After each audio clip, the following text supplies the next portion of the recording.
नमस्कार दोस्तों, स्वागत है आपका आज की हमारी इस हिंदी की क्लास में।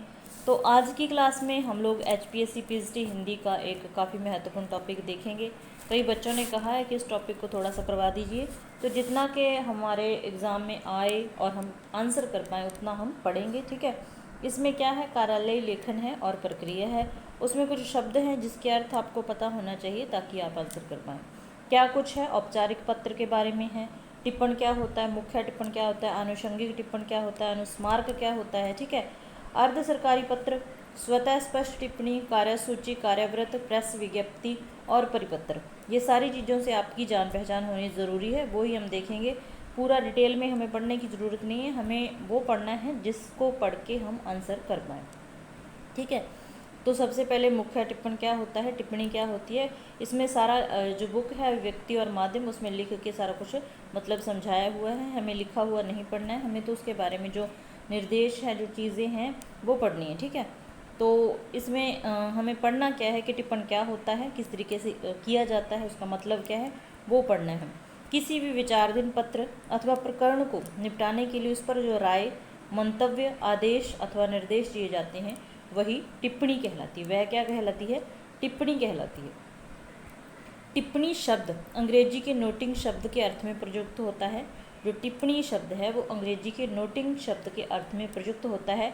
टिप्पणी लिखने की प्रक्रिया को हम टिप्पण कहते हैं, यानी नोटिंग कहते हैं। टिप्पणी लिखने की प्रक्रिया को नोटिंग यानी कि टिप्पण कहा जाता है। ठीक है। टिप्पणी का उद्देश्य उन तथ्यों को स्पष्ट तथा तर्कसंगत रूप से प्रस्तुत करना होता है जिन पर निर्णय लिया जाता है, साथ ही उन बातों की ओर भी संकेत करना जिसके आधार पर उक्त निर्णय संभवतः लिया जा सकता है। टिप्पण का उद्देश्य मामलों को नियमानुसार निपटाना होता है। तो क्या टिप्पण का अर्थ होता है, उसकी विशेषताएं क्या होती है, इसको पढ़ के ही आपको ये चीज़ें पता चल जाएगी। तो टिप्पण का जो उद्देश्य होता है, क्या होता है, मामलों को नियमानुसार निपटाना होता है। टिप्पण दो प्रकार के होते हैं, इंपॉर्टेंट है, याद रखना है, पूछा जा सकता है कि टिप्पण कितने प्रकार के होते हैं। दो प्रकार के होते हैं, सहायक स्तर पर टिप्पण और अधिकारी स्तर पर टिप्पण। ठीक है। कार्यालय में टिप्पण कार्याधिकतर सहायक स्तर पर होता है। कार्यालय में जो अधिकतर टिप्पण होता है किस स्तर पर होता है, अधिकतर टिप्पण सहायक स्तर पर होता है। ठीक है। आगे है, इसे आरंभिक टिप्पण का या मुख्य टिप्पण कहते हैं। इसे क्या कहा जाता है, आरंभिक टिप्पण या मुख्य टिप्पण कहा जाता है, जिसमें सहायक विचाराधीन मामले का संक्षिप्त ब्यौरा देते हुए उसका विवेचन करता है। उसके बाद क्या है, इस प्रकार के टिप्पण में सबसे पहले मूल पत्र या आवृत्ति में दिए गए विवरण या तथ्य का सार लिया जाता है। पहले क्या लिखना है, पत्र में हम क्या लिखना चाहते हैं किसी कार्यालय को, वो सारी चीज़ें लिखी जाती हैं। फिर निहित प्रस्ताव की व्याख्या की जाती है और संबंधित नियमों विनियमों का हवाला देते हुए अपनी राय दी जाती है। टिप्पणी लिखने के बाद सहायक अधिकारी, अब ये ध्यान रखने वाली बातें हैं, जो सहायक अधिकारी होता है वो दाहिनी ओर अपने हस्ताक्षर करता है और उसके बाद अपने अधिकारी के सम्मुख प्रस्तुत करता है। जिसे अधिकारी की प्रस्तुति जिस अधिकारी को प्रस्तुत किया जाना है उसका जो पदनाम होता है वो बाईं तरफ लिखा जाता है। जो सहायक अधिकारी होता है वो अपने हस्ताक्षर दाईं तरफ करता है और जिस अधिकारी के सम्मुख प्रस्तुत किया जाता है वो टिप्पण, तो वो अधिकारी अपने जो हस्ताक्षर होते हैं वो बाईं तरफ करता है। ठीक है। टिप्पणी लिखने से पूर्व सहायक के लिए संबंधित विषय को समझना बहुत आवश्यक होता है। टिप्पणी अपने आप में पूर्ण एवं स्पष्ट होनी चाहिए। इसमें असली मुद्दे पर अधिक बल दिया जाना चाहिए। टिप्पणी कैसी होनी चाहिए, संक्षिप्त होनी चाहिए, ये उसकी विशेषताएं हैं। विषय संगत होनी चाहिए, तर्क संगत होनी चाहिए, क्रमबद्ध होनी चाहिए। ये चारों पॉइंट याद रखने हैं। टिप्पणी संक्षिप्त होनी चाहिए, विषय संगत होनी चाहिए, तर्क संगत होनी चाहिए और क्रमबद्ध होनी चाहिए। टिप्पणकार को अपने विचार संतुलित एवं शिष्ट भाषा में देने चाहिए। भाषा कैसी होनी चाहिए, शिष्ट होनी चाहिए। इसमें व्यक्तिगत आक्षेप, उपदेश या पूर्वाग्रह के लिए कोई भी स्थान नहीं है। क्या नहीं होना चाहिए, व्यक्तिगत आक्षेप नहीं होना चाहिए, उपदेश या पूर्वाग्रह नहीं होने चाहिए। टिप्पणी अन्य पुरुष में लिखी जाती है। तो मोस्ट इम्पोर्टेंट पॉइंट है कि टिप्पणी सर्वनाम पुरुषवाचक सर्वनाम के मतलब किस पुरुषवाचक सर्वनाम में लिखी जाती है, तो अन्य पुरुषवाचक सर्वनाम में ये लिखी जाती है। क्या, टिप्पणी। ठीक है, अन्य पुरुष में लिखी जाती है। उसके बाद आनुषंगिक टिप्पण आ जाता है। आनुषंगिक टिप्पण क्या होता है उसके बारे में थोड़ा पढ़ना है कि इसके ये क्या होता है। सहायक आरंभिक या मुख्य टिप्पण को जब संबंधित अधिकारी के पास भेजता है, एक पत्र लिखा गया किसी कार्यालय के लिए, ठीक है, कार्यालय के लिए मुख्य जो मतलब लिखा गया अधिकारी के समक्ष पेश कर दिया गया, फिर जो सहायक आरंभिक या मुख्य टिप्पण को जब संबंधित अधिकारी के पास भेज देता है तो वह अधिकारी टिप्पण पढ़ने के बाद नीचे मंतव्य लिखता है। मतलब टिप्पणी उसने सहायक अधिकारी ने जो की है, अब वो अपना उस पर मंतव्य देगा। इसे आनुषंगिक टिप्पणी कहते हैं और यह क्रिया आनुषंगिक टिप्पण कहलाती है, ठीक है। जो सहायक अधिकारी होता है आरंभिक या मुख्य टिप्पणी को संबंधित अधिकारी के पास भेजता है तो वह अधिकारी, जो संबंधित अधिकारी होता है, टिप्पणी पढ़ने के बाद नीचे मंतव्य लिखता है। इसे ही आनुषंगिक टिप्पणी कहते हैं और यह क्रिया आनुषंगिक टिप्पण कहलाती है। अगर अधिकारी अपने अधीनस्थ की टिप्पणी से पूरी तरह सहमत है तो सिर्फ हस्ताक्षर करके भी छोड़ देगा, ठीक है, तो टिप्पणी करने की आवश्यकता नहीं होती। लेकिन अगर उसने कुछ उसमें जोड़ तोड़ करना हो तो नीचे उपयुक्त टिप्पणी से सहमत हूँ ऐसे लिखता है, अगर तो सहमत है, नहीं तो मतलब कुछ लिख देता है। अगर अधिकारी अपने अधीनस्थ की टिप्पणी से पूरी तरह सहमत है तो इस प्रकार की टिप्पणी की आवश्यकता नहीं होती।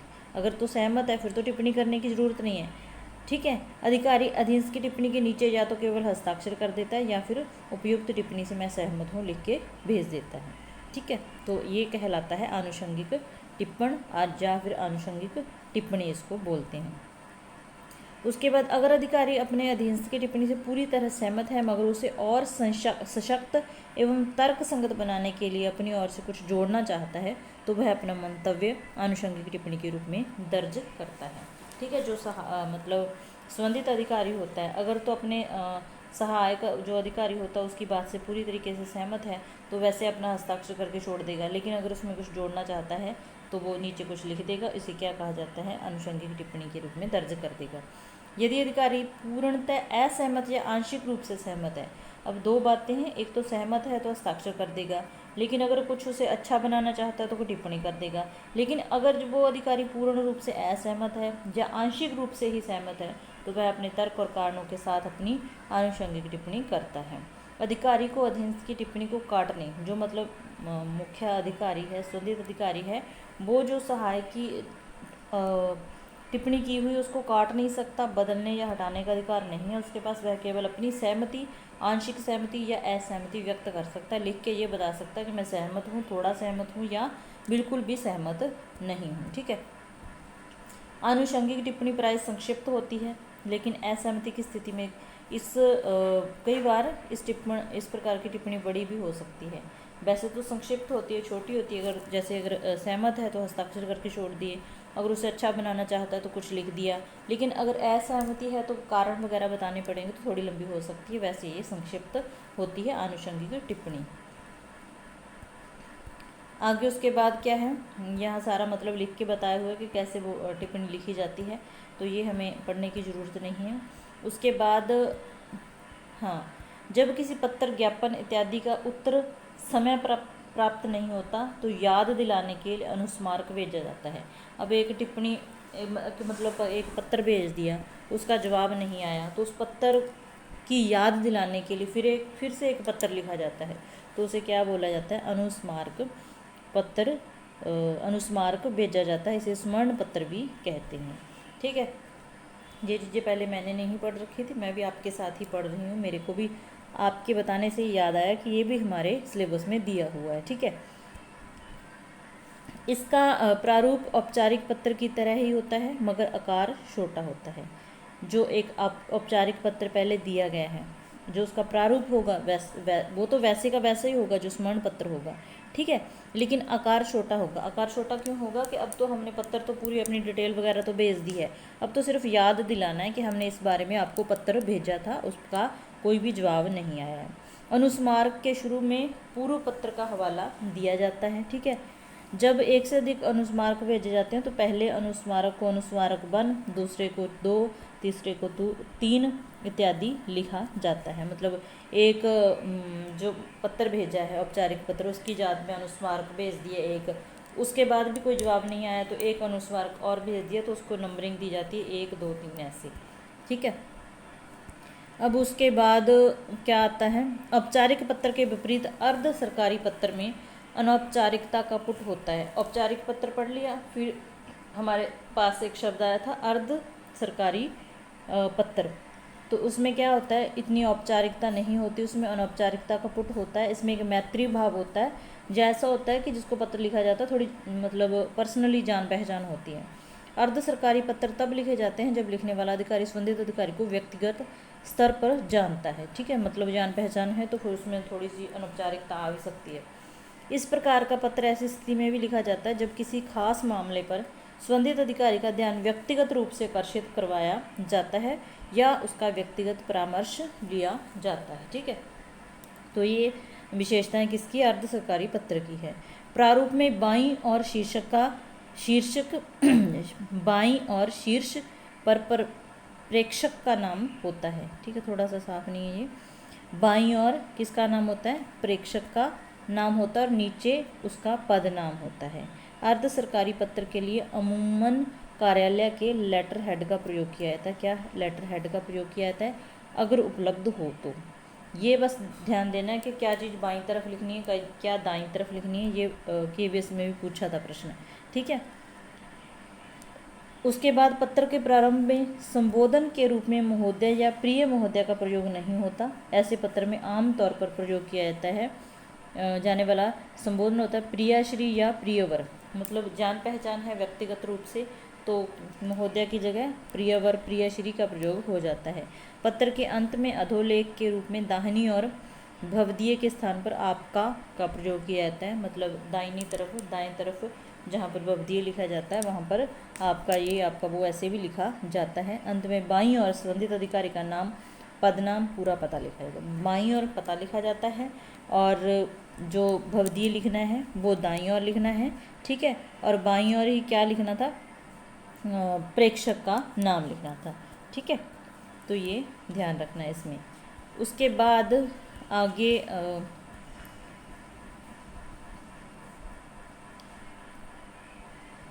ये किसके बारे में है, एक मिनट, हाँ आगे फिर टिप्पण आ गया। हाँ जी, तो अब हमने टिप्पण के बारे में पढ़ना है कि ये टिप्पण क्या होता है, ठीक है। तो टिप्पण ये लिखा हुआ है कि कैसे टिप्पण लिखा जाता है। अब टिप्पण के बारे में जो मेन चीज़ें हैं, ध्यान देने वाली बातें हैं, वो देख लीजिए। यह अपने स्वरूप में आरंभिक या मुख्य टिप्पण से काफ़ी मिलती जुलती है। जो मुख्य टिप्पण होता है उससे मिलता जुलता ही ये टिप्पण होता है। क्योंकि यह टिप्पण फाइल के ऊपर लिखकर स्वतंत्र रूप से भेजी जाती है, ये मतलब फाइल के ऊपर लिख के भेजी जाती है, तो इसके लिए यह आवश्यक हो जाता है कि यह अपने आप में संपूर्ण हो और केवल इस टिप्पण को पढ़ लेने भर से पूरा मामला समझ में आ जाए कि फाइल के बीच में क्या है, किसके लिए लिखा गया है। यदि आवश्यक हो तो संदर्भ के लिए किसी पिछली टिप्पण, पत्र, ज्ञापन इत्यादि को संलग्न के रूप में टिप्पणी के साथ लगाया जा सकता है, ठीक है। बोर्ड के पास भेजी जाने वाली स्वतः स्पष्ट टिप्पणी किसी मामले पर बोर्ड की स्वीकृति प्राप्त करने के लिए होती है। इसके लिए प्रारंभ में मसले की पृष्ठभूमि दी जाती है और उसके विभिन्न पहलुओं का विवेचन किया जाता है। इसके बाद स्वीकृति क्यों दी जानी चाहिए उसके समर्थन में तर्क दिए जाते हैं। अंत में स्वीकृति प्रदान किए जाने का अनुरोध होता है। तो ये सारा जो मतलब फॉर्मेट होता है ये टिप्पण का होता है। टिप्पण लिखने के लिए क्या क्या चीज़ें ध्यान में रखनी चाहिए, ठीक है। उसके बाद कार्यसूची आ जाती है। फिर कार्यसूची मतलब क्या क्या कार्य करने हैं उसमें, जैसे 54वीं बैठक के कार्यवृत्त की संपुष्टि, पिछली बैठकों के लिए किए गए निर्णयों के अनुपालन की समीक्षा, मतलब कार्यसूची में वो सारी चीज़ें लिखी जानी होती हैं जो कि करनी होती। किसी भी संस्था की औपचारिक बैठक की कार्यसूची उस बैठक में चर्चा के लिए निर्धारित विषयों की अग्रिम जानकारी देती है। कार्यसूची में जो मतलब विषय होते हैं उसकी जानकारी मिलती है। इससे बैठक के अनुशासित संचालन में सहायता मिलती है। निर्धारित विषयों से संबंधित स्वतः स्पष्ट टिप्पणियाँ अपने संलग्नों के साथ सदस्यों को कार्यसूची के साथ अग्रिम रूप से भेजी जाती है ताकि वे बैठक में पूरी तैयारी से आ सकें, ठीक है। ये होती है कार्यसूची। फिर उसके बाद मिनी टेस्ट भी कह सकते हैं आप या कार्यवृत्त कह सकते हैं। इसमें क्या कुछ होता है, इसमें होता है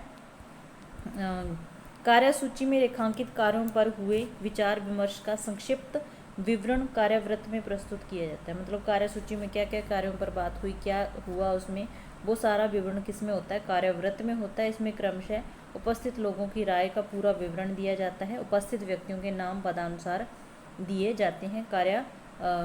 मतलब कार्यव्रत में ये सारी चीज़ें दी जाती है। उसके बाद प्रेस विज्ञप्ति आती है कि जो प्रेस विज्ञप्ति होती है वो लोगों को इन जानकारियाँ देने के लिए होती हैं। प्रेस के द्वारा रिलीज किया जाता है इसको।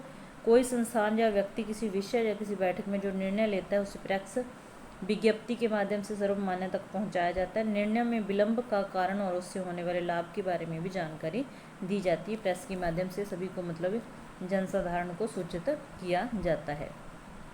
ठीक है। फिर आ गया ये परिपत्र।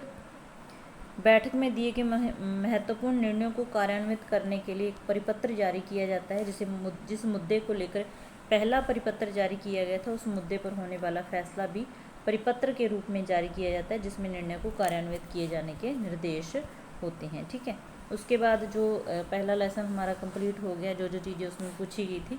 दूसरा है स्ववृत्त या बायोडाटा, लेखन, रोजगार संबंधी आवेदन पत्र, ये कैसे लिखे जाते हैं। अगर इस क्लास से आपको कोई फ़ायदा मिला तो हम नेक्स्ट क्लास में ये चीज़ें भी थोड़ी बहुत देख लेंगे। ठीक है। अभिव्यक्ति और माध्यम बुक में जो दिया हुआ है, मतलब प्रश्न बनेंगे तो वहीं से बनेंगे, तो उसके बारे में ये टिप्पण क्या होते हैं, किसके दाईं तरफ साइन होते हैं, किसके बाईं तरफ होते हैं, कौन सा किसका जवाब होता है, कौन सा महत्वपूर्ण होता है, ये सारी चीज़ें इसमें बस मैंने जो मेन थी वो बताने की कोशिश की हैं। आप 2 बार देखोगे तो समझ आ जाएगा, नहीं तो एक बार में भी समझ आ सकता है। क्लास अच्छी लगी तो लाइक कर देना, अगर नए हो तो चैनल को सब्सक्राइब कर लेना। मिलते हैं फिर ऐसी ही नेक्स्ट वीडियो में। क्लास देखने के लिए धन्यवाद।